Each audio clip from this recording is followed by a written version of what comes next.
जय हिंद साथियों, मैं आपको आज बताऊंगा आर्मी अग्निवीर के अंदर 50% का क्या फंडा चल रहा है।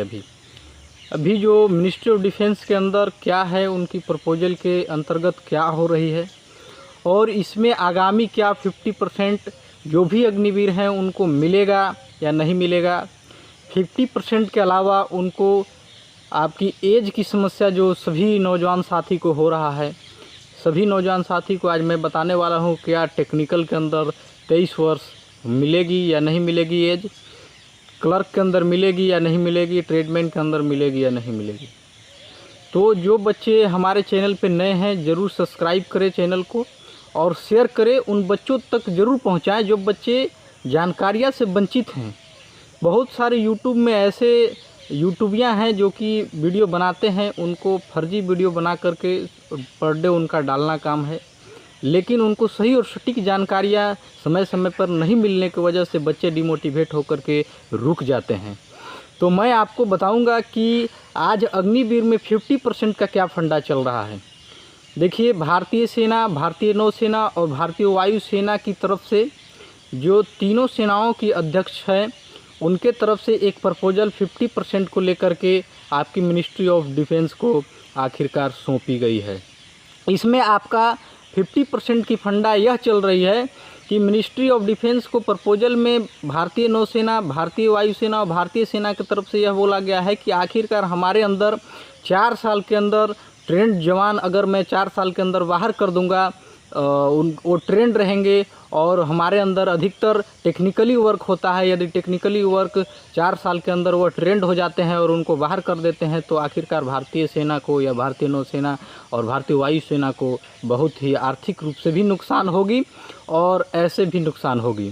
तो इसलिए इन्होंने प्रपोजल भेजा है कि मैंने 50% अभी बहुत सारे सेना के अंदर सीट खाली है, तकरीबन 1 लाख 1.25 लाख के तक पद खाली हैं सेना के अंदर, तो उनको भरने का भी तैयारियां अग्निवीर के थ्रू किया जा रहा है। और आपकी जो प्रपोजल की बात है तो प्रपोजल वहां पे मिनिस्ट्री ऑफ डिफेंस को चला गया है।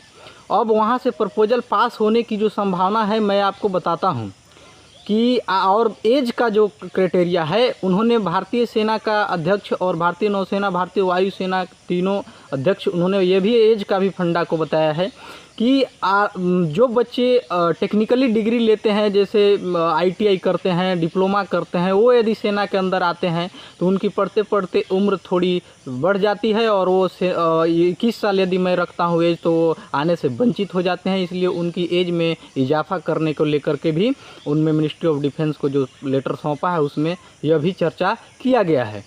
तो मैं आपको बता देना चाहता हूँ, मिनिस्ट्री ऑफ डिफेंस के अंदर प्रपोजल चला गया है और मुझे लगता है, मेरा जो जानकारियां हैं मैं आपको बता देता हूं, मैं सटीक और सही विश्लेषण जानकारियां सेना भर्ती से जुड़ी आपको देता हूं, तो आप विश्वास कीजिए अन्यथा न कीजिए।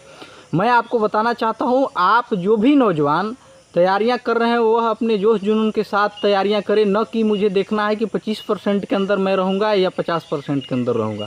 मैं आपको बताना चाहता हूँ, जो सेना के अंदर दाखिला दे चुके होते हैं उनको जोश जुनून जज्बे होने चाहिए और उनके अंदर एक अलग ही जज्बा होना चाहिए कि मैं 50% क्या 25% में भी मैं आ सकता हूँ। अपने आप पे आप भरोसा रखें। लेकिन मैं आपको बताना चाहता हूँ, आपके लिए एक अच्छा मौका मिल रहा है। जो भी अग्निवीर हैं उनको 50% ही आपको उम्मीद, हमारा जहाँ तक जो जानकारियाँ हैं मैं आपको बता रहा हूँ, कई सेना भर्ती से जुड़ी एक्सपर्ट जो सेना का मामले का जानकार हैं उनसे मैं बात करता रहता हूँ, तो मुझे जो जानकारियाँ मिल रही है कि 50% का जो फंडा है वह हो सकता है कि आपकी आगामी 2024 भर्ती से लागू करने की संभावनाएं ज़्यादातर है। तो मैंने सोचा आप तक जानकारियाँ पहुँचा देता हूँ।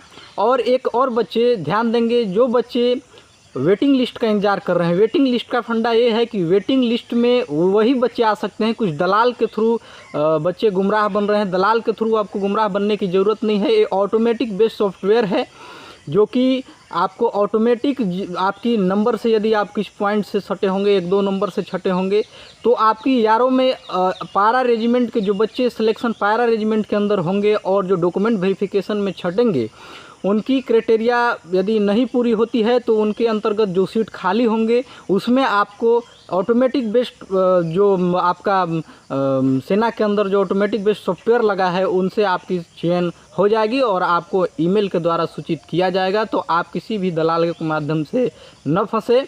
मैं आप सभी के हित में काम करता हूं, इसलिए मैं आपको बता देता हूं। कुछ नौजवान ऐसे हैं जो एक राजस्थान से नौजवान कॉल किए थे, बोले दलाल बोल रहा है सेकंड फेज वेटिंग लिस्ट के अंदर मैं करवा दूंगा। मैं आपको बताना चाहता हूं waiting list automatic based waiting list अपने आप आती है, जो कि ऑटोमेटिक सॉफ्टवेयर उसमें इन्हांस किया गया है, लगाया गया है, तो अपने आप आएगी। आपको किसी भी दलाल के थ्रू झांसे में आने की ज़रूरत नहीं है। सेना भर्ती से जुड़ी सटीक भरी विश्लेषण जानकारियाँ पाने के लिए हमारे चैनल पे आप निरंतर बने रहें और जो बच्चे नए हैं सब्सक्राइब जरूर करें, हमारे महादेव डिफेंस अड्डा चैनल का हिस्सा जरूर बने। जय हिंद, जय भारत।